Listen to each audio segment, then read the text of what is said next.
Assange, and you saw what happened to him. Yes.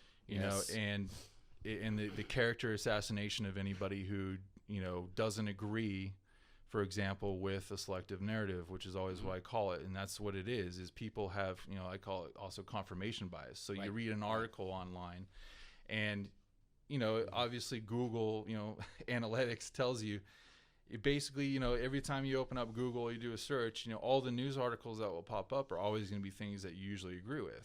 And that's part of the problem. It's good to a certain extent because, sometimes I see stuff that's related to Tesla because I love Tesla.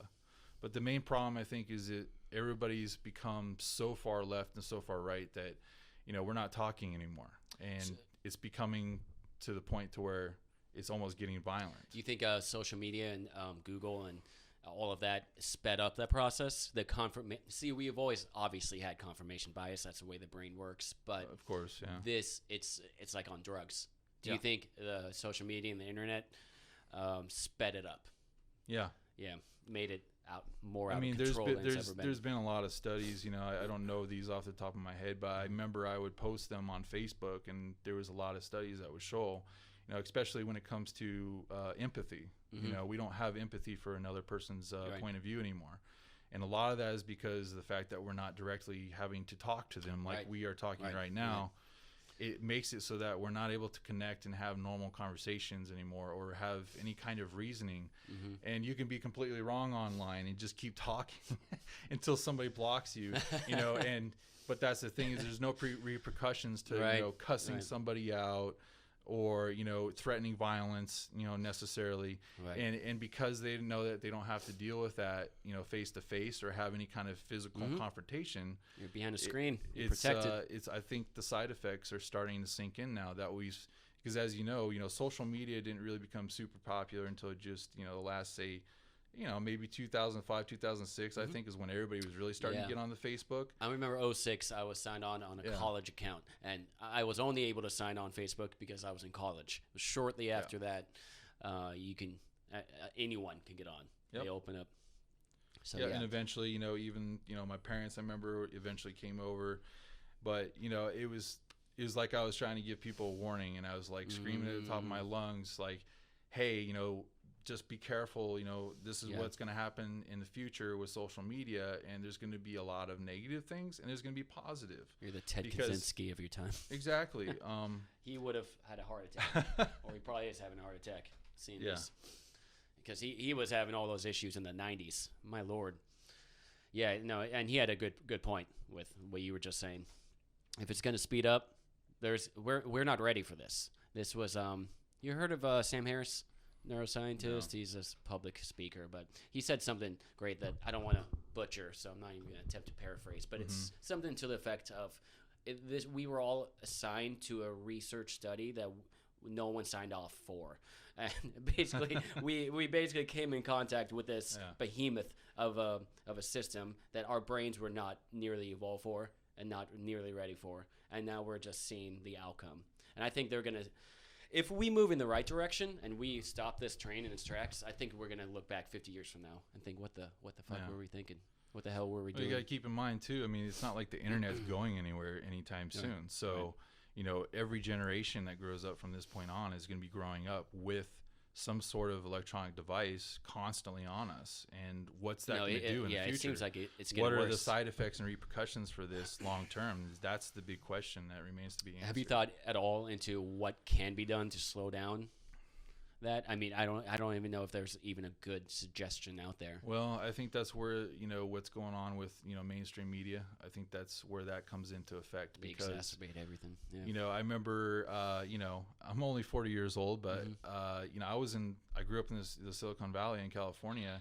And, I remember we had, they had cable modems, and I can't remember this was a long time ago. But you would go into their office and they would do a demonstration. You could see how fast the internet was. And that was so amazing back then, because I used to do dial-up on CompuServe and stuff, or Internet Relay Chat, it was called. And that was when I started to see that it could be good on one hand, but then there was a really dark side to it. Because on Internet Relay Chat, and this is dial-up, we're talking like 1995, things like that. But, you would see that pedophiles and just some really nasty Yeah. stuff was you would see these channels in internet relay chat.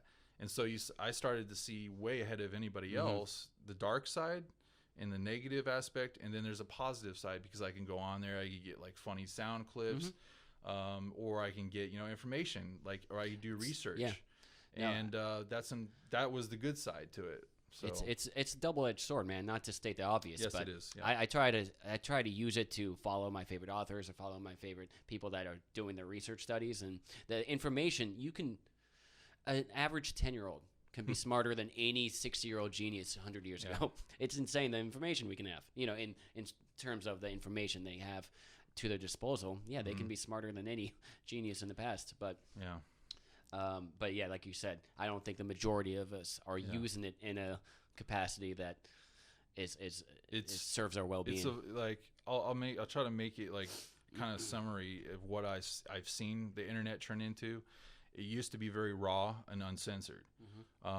You could find bad things, good things, everything, all sorts of things like that. Yeah. And then I remember hearing about is the Digital Millennium Act, which was like, the government started getting involved because they were like, all this porn is everywhere. When was that? And it was around 2000 because I think that's why they called it. I vaguely remember that. Yeah.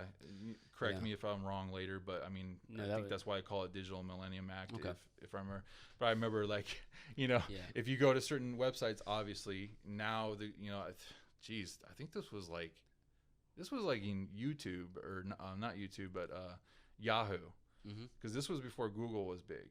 Yeah. And so, but I started to see, like certain pages would just be censored. It would say due to an infringement or something on the, Digital Millennium Act or whatever it was called, you couldn't go to those sites. So that was like the beginning steps of when government started to get involved because it's for our safety.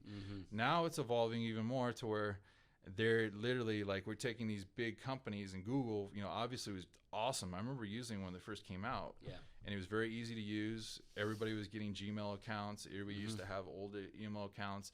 There was like a lot of stuff that was going on. And then I saw the internet start to evolve and turn into where, all of a sudden Google just annihilated everybody. Yeah. And now it's gotten to the point to where now, because they're so big, they control everything. Like, and these guys, the search engine optimization, things like that, what you see on the first page results, I know for a fact that 98% of the people that are going to have all these political discussions or any discussions, they usually, believe it or not, I remember hearing the stat, almost everybody only goes to the first page on Google. Google knows that. I believe that. If you go to the second page, you might find something that's that you can't normally find. Yeah.